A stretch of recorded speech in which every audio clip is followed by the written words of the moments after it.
used to work on a small team for a division of a multinational company. We used to primarily be staffed by what were called old-timers. Basically people who were close to being of a pensionable age who didn't want the hustle. That culture shifted and a lot of young blood has been brought in. I formerly worked there and was given a lateral move out. A colleague, Tina, still works there. Recently an opening for director came up and Tina came to me for help. She's been doing overtime and working hard to get noticed for this position. She's well qualified for it and has extensive experience at the company, so she was given a chance to interview for it. Tina is a single mother who has overcome poverty in childhood, racists / bigots in the industry, and worked hard to support her kids. She's had health issues but always fought hard. Tina is tenacious and hardworking, but there are issues. She struggles in some areas, and while she'd definitely make a great director as she's contentious, kind and courteous, the role is evolving and may be a bit of a stretch. Nonetheless, I helped her with her application and presentation. Beyond being colleagues, she and I are friends. We spend a lot of time outside of work together. We're the only women of color in our respective areas, and share a lot of our deep feelings and thoughts. She worked hard and put together a good presentation. I was really proud of her. She presented this morning at 9:30 and got through it and was out by 10 o'clock. Most of the other applicants were internal and interviewed yesterday, but one person was recommended by a senior VP in a different department. The guy who was recommended is a 30-year-old hotshot. I think he may actually be in his late 20s. He will soon graduate from an Ivy League MBA and is the definition of corporate style. They gave him a last-minute presentation slot immediately following Tina.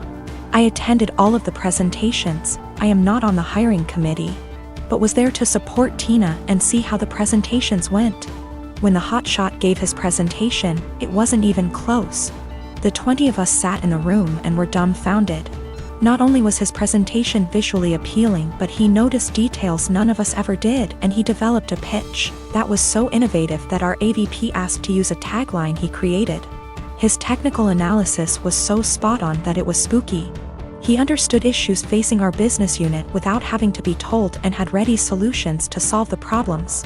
Questions they asked him were more about how he'll do things when he takes over the role. It was made very clear to him that this was his job, and they even provided an unofficial tentative start date. It is very clear that he understands the industry and his past experiences, such as professional work experience as well as winning top case competitions and academic awards, prepared him very well. The presentations were in totally different leagues. After he finished, he made a self-deprecating joke and took questions. He thanked us and left.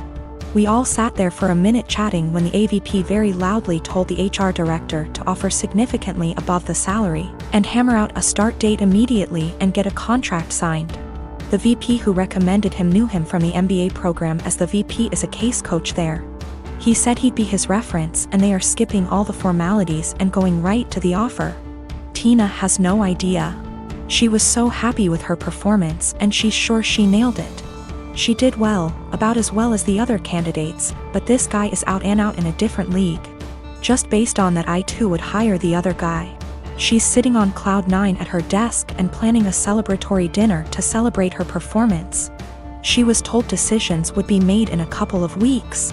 At this rate, it's likely she'll be informed that she didn't get the job well before 5 p.m. I really don't know what to do or say. If she asks, should I be honest about this guy's presentation? Should I avoid her the rest of the day? I want to support her, but have no idea how to even begin talking to her. My brother-in-law has always been a bit of a ruckus. Just a very jolly guy, used to be a hard-partied when I first knew him, but not so much now.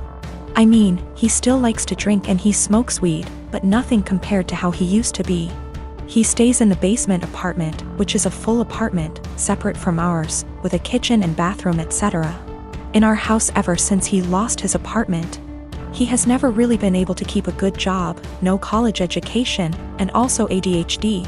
And we live in NYC, so affording rent is impossibly hard lately. This was supposed to be a temporary thing for him, out of desperation because he lost his apartment. I should say that he has gone through multiple phases of depression from just living hard much of his life. I remember seeing him when he was in his 20s and he was just a damn mess. Living in shit apartments and working shit jobs, and I remember he was super depressed, like, you know, that kind of depressed. For a bit around a decade ago because of how awful his life was. And it was awful. I won't sugarcoat it. He was getting mugged in his area constantly. His apartment was horribly small and he worked horribly long hours. His ex-wife was awful to him and cheated on him. But in the past 2 months that he has been here, he's been an absolute joy. To both me and my wife and also our kids. We all love him so much. He clearly loves the basement, it's even bigger than his old apartment, and just in general it's in a much better location.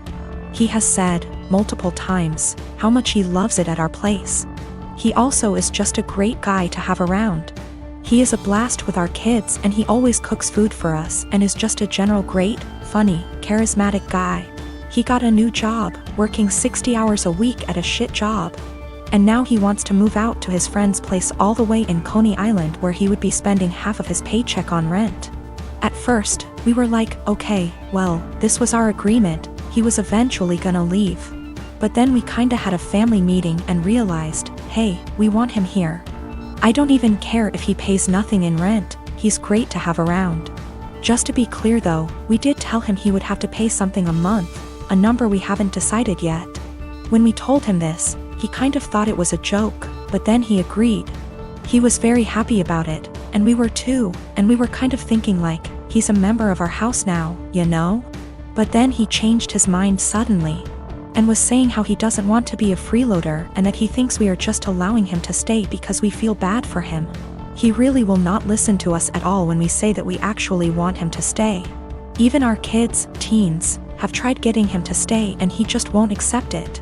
Every time we bring it up to him he sort of does this pity thing where he's like, come on, I know you think I'm a loser. I'm not gonna mooch off of you guys or something along those lines. It's been around 2 weeks, and he just kind of feels bad about it. It is absolutely a pride thing for him. He technically plans on moving out in the next few weeks. But we really want him to stay. And we know that he would love to stay. I feel like there is really no chance this is some kind of deep down he hates it here kind of situation. This is 100% a pride thing for him. I gave birth to my daughter weeks ago. My experience was pretty traumatic and since it was my first, I had no clue what to expect. When I went into labor I had the most difficult time of my life. I was in pain for hours. My mom was with me but she had to go and my husband was with me the entire time. I did something so embarrassing in the delivery room. I pooped myself which was unexpected and just, I don't know, but it was embarrassing, and although my medical team were very professional about it, my husband couldn't help himself and started laughing about it later and even telling my family about it, but they didn't react. Just didn't find it funny and neither did I, in fact. I found it embarrassing and I already told him to stop bringing it up, especially when he started joking about getting me diapers for my opsies. It got really tiring and chipped away from my self-esteem and confidence. We were with his parents celebrating New Year's Eve together when I excused myself to the bathroom. While I was getting up he made a quick remark and said, "Oh, yeah, you should go quickly because we don't want any accidents just like the one we had at the hospital, you know what I mean?" While blinking at me. His family actually laughed and brother-in-law commented, "Good one." I was astonished and so angry and ashamed. I literally just lost it on him and yelled at the top of my lungs, calling him a cruel and insensitive jerk, to be using the difficult experience of birthing his child as a joking matter and humiliating me in front of everybody. He was shocked, staring back at me and not saying a word. All went silent and I just stormed off to the bathroom till we left. And that was when he snapped, saying I messed up by talking to him like that in front of his family during dinner. I said I couldn't hold my tongue for that long, and after he kept joking about an embarrassing thing when I told him to stop.